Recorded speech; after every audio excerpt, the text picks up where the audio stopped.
Hey, that's what I'm talking about.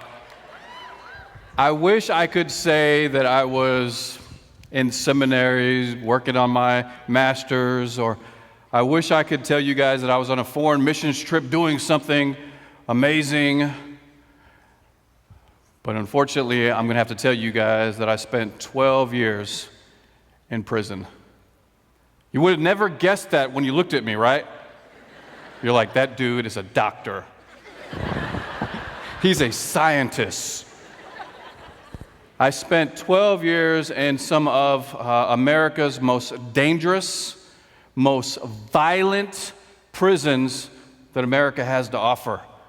I was at USP Leavenworth in Kansas, USP Lompoc Penitentiary, Halava State Penitentiary. Sadly enough to say is that the only time I've been to Southern California is when I was being shipped with handcuffs on a bus. I've been to Linwood County Jail, Kern County, San Bernardino County, Twin Towers.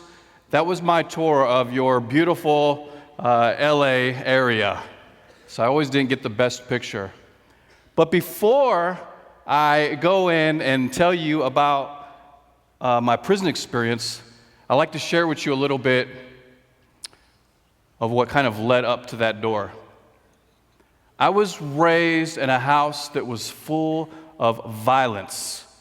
From the very early age, I had all the ingredients to make the perfect recipe of disaster. My father was stabbed to death 28 times, the last one hitting him in his heart, where he died in my front yard in the arms of my grandfather. My grandfather, a short period of time later, was also murdered in the streets of San Francisco, also stabbed to death. My mother grew up in the foster care system. She was broken, she was hurt, and her life was out of control, and she made decisions that were detrimental to me and to my sister. And I'll tell you what I felt like as I grew up. I felt like carry-on luggage. I can't remember a time when I was happy as a child. I was always in a constant state of fear. For each man that came into my house, he brought in more pain, more hurt, more anger. And I felt the blunt force of all these guys, as each one came in. At 14 years old, I had so much on my plate, but I'm going to tell you what it was like at 14. I just wanted to die. When everybody was worrying about what they were going to wear to school, when everyone was worrying about their homework and things of that nature, man, there was so much more on my plate. And it was about that time that I had my first drink of alcohol. And at that moment, when I took that into my body, when I consumed it, it was like I was waiting for this my whole life. Because it started to numb of some of those things that were going on inside of me. And if my life wasn't already extremely messed up, at that exact same time, my mother tells me that she has AIDS. Now, all we knew at that time is that you die. And I kept thinking to myself when she told me, I never cried out to any God. I wasn't raised in a religious home at all. I was raised in the dope house. I was raised with drug addicts, prostitutes, heroin. I was beat every single day almost. Grown men putting their hands on me, punching me, blood leaking from my nose at 10 years old. My body covered with bruises all the way down my back. But I knew at this point when my mother told me, I had to cry out to somebody. I remember like it was yesterday. She had AIDS. She did die. And what that was like, take that pit bull that's been chained up in the backyard. People have come by, they have thrown rocks at it. He has not eaten in days. When my mother died, it was like that pit bull was let off its leash. Now just picture this. If the people that are supposed to be nurturing me, loving me, protecting me, if they're the ones that are hurting me, if they are the ones that are destroying me every day, what do you think my thoughts are of the people outside of this house? Y'all trying to kill me. And so I used this anger and I funneled it into this mean gasoline mixture.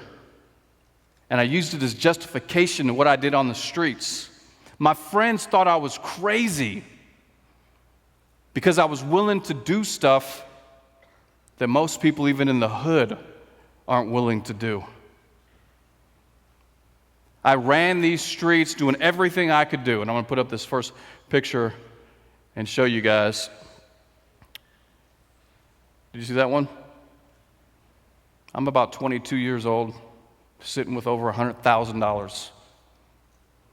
I didn't get that doing stocks. All right? Well, 1 + 1 is always 2. And any way you cut it, there's only 2 things that's going to happen when you're in this lifestyle. 1, you will be murdered just like your grandfather, just like your father. And so I knew I was going to die. So at 23 years old, I went and took a little bit of that cash and I went and bought everything that I would need for my burial. The casket, the plot, everything. Everything is going to say, I bought it in cash. $5 bills, $12,000. But somebody up there had other plans for me. I didn't die. I didn't get killed. I went to prison at 24 years old. A very young 24 years old. And I wish that even at this time that I could tell you that I learned something here. But the truth of the matter is, all I did was consume alcohol, take psych meds, and a number of other different narcotics that we were able to get in prison. And I did more push-ups. And I plotted. And I just meditated on what I was going to do to this community upon my release. And that's all I did for 5.5 years was plot. There's even a place in prison that other inmates will not go, and that is violence towards the police, violence towards COs. You see, that's a lose-lose situation every single time. And every single time I chose to lose. I spent a year in the SHU. That is a prison inside a prison. That's where they say, look, you're so off the hook that you can't even be with other inmates. And they would slide my food in through this little slot just like you see on TV. And I spent a year in that. And all I kept doing was more and more push-ups. And it was like this. You ever seen those National Geographics with that lion? Like he was trapped inside this cage. All he kept doing was going back and forth, back and forth. I was that lion going back and forth. They did release me. Could you imagine that? They released me back to the community. I am telling you guys what I was thinking about and plotting on upon my release. I was going to get everything back that they took. Everything. And I didn't last 20 minutes on these streets. I was already into my addiction, just feeding my flesh as much as I could. I was out less than 1.5 years. But something changed. I met a woman. Isn't that always the case? Kingdoms have risen and fallen. And she was different. She came from a different world than I came from. And I didn't know what love was, and I didn't know what it was like to be a husband or a father. Everything that was modeled to me was based off of destruction. I was still deeply entangled in my addiction. I got married to this young lady. We had a beautiful little girl. And I did on the surface what everyone else did, like got the little house, got the little fence right there, got the pit bull. Everybody got pit bulls, right? No. And I fell in love with this little girl. I call her my miracle baby because that's one of the first things that started to really break into this calloused heart. This baby girl was falling asleep on my chest, and I fell in love with her. But my actions had brought me right back to prison. And my wife was 9 months pregnant with our first son. My daughter was 1 year old, and I was sitting in this prison cell, broken. Just broken. How did I get here again? And this guy came up to me, and I thought he was crazy. And this is why I thought he was crazy, because he's in prison. He's doing, I think, almost 13 years, and he looked happy. Like, what is that? See, he had something that I didn't understand at the time. He had peace. And peace was very foreign to me. But he kept coming back to my cell, and every single time I told him, man, get out of here, dude. And I didn't say it that nice either. Get out of here, please. No, I didn't say that. But he had something in his hand, and he brought it to me. And I got off the phone with my wife, and I can only describe it like this. My whole chest was completely ripped out of me. This thing was hollow, and I was sitting on this floor. And for a kid that stopped crying when he was not even a teenager, tears were falling down my face. What's going to happen to my wife? What's going to happen to these kids? I know what the streets has for them because they already gave it to me. Who's going to protect them? He came in my cell, and he handed me a Bible. That was 9 years ago. I never put it down since. This time, I got 7.5 years, and I was looking down this hallway, and I ended up doing 6 years straight on that bid. Man, my wife was out there, this hectic world, baby, 2 babies, and I did everything I could to change who I was. I went back to school. I got my GED, went to college, went to seminary while I was in prison. I took every class that I could take. I consumed books after books after books. And 10 years I was in prison. And I wasn't just one of these guys who got in line. You see, I was what they call a shot caller. I was a guy that made decisions on other people's life. I decided who got to stay on this yard and who didn't get to stay on this yard. I ran my car. And in prison, you have this micro universe, a universe and a universe. We have our own money. We got our own currencies. We got our own different things of food. Guards, everything are on the payroll. And if you guys know anything about prison, what happens is the larger numbers win. The crazier you are, you're okay. But this time I was changed. And I was trying to use that position that I had as a voice of reason. But the only thing that was happening is I was serving 2 masters while I was in prison. I had my foot over here trying to do these things, and then I would run back and try to do all the right stuff. I was contaminating everything I was trying to do over here. So with 10 years in, I decided I was going to get out of the gang. And so what that's like is you're coming from being a killer whale in prison to to a little minnow. Best thing I ever did, though. Scariest thing I ever did, but the best thing I ever did. I was released from prison, and I went back to the place where most of all my trouble was, what's called the Tenderloins, in San Francisco, California.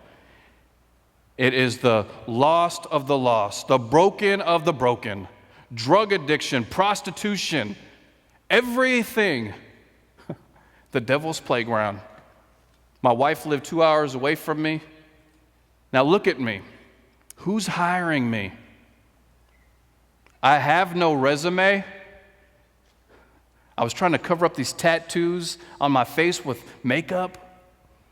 I barely knew how to use a cell phone. Everything had changed so much in the course of 6 years. And every single job I went to, I was getting denied. And I started to feel lost again. I started to feel those feelings that I had when I was a boy. And I bumped into somebody as I was in the streets, a pastor. And very quickly a relationship developed. And he said, "Man, you are my brother. You have nowhere to live. You have no place to go. Move in with me." And so when I moved in with him, it wasn't that we were opening the Bible and going over scriptures every day. Man, this man was modeling out what it looked like to be a father. He was modeling out what it looked to be a husband, a friend. First, just opening his home and showing me hospitality. He moved from the master bedroom to a little bedroom that his son lived in. Who's doing that? Who's bringing guys like me? "Hello, honey, look what I brought home." He comes with an ankle monitor. Me, my wife, my children, we all got to live there. And we got to live out this thing. And what you see now is the product of one man that took the time to invest into another man. Today, let me tell you what I'm not. I am not that lost, broken little child anymore. I know my value. I know my worth. And I'll tell you what I am today. I am a husband. I am a father. My kids are being nurtured. I am a pastor. I have opened up 3 churches this year. And now my sole job is going back into these hoods. Amen, amen. It is dedicated to going back into these places and being the hands and feet that I wish that I had as I was a child. I go back into these places. Where I work at is Hunters Point, San Francisco, where you are 6 times more likely to be killed than anywhere else in San Francisco. I run a discipleship house called Project Bayview. I've had the privilege to travel around the world speaking. This is me in Ethiopia. How long would you say it would take for a guy to come from prison to director to pastor to husband to friend? Like, how many years would this take? And by the way, I went back to school when I got out. I went to culinary school, graduated as chef, was a kitchen chef for a long period of time. How long does this take from the gate of prison to where I'm at currently, sharing a stage with these, man, intellectual, smart, motivated? Man, it's a privilege to be up here. 3 years.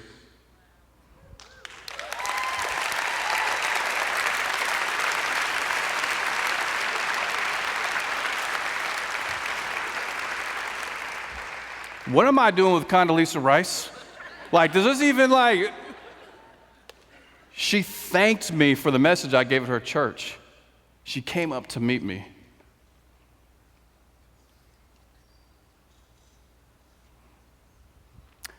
What is ridiculous is a life that was full of hate has turned into a life of love. What is ridiculous is a life that came for revenge to a life of forgiveness. A life that was filled with death is now filled with life. That is ridiculous. Thank you.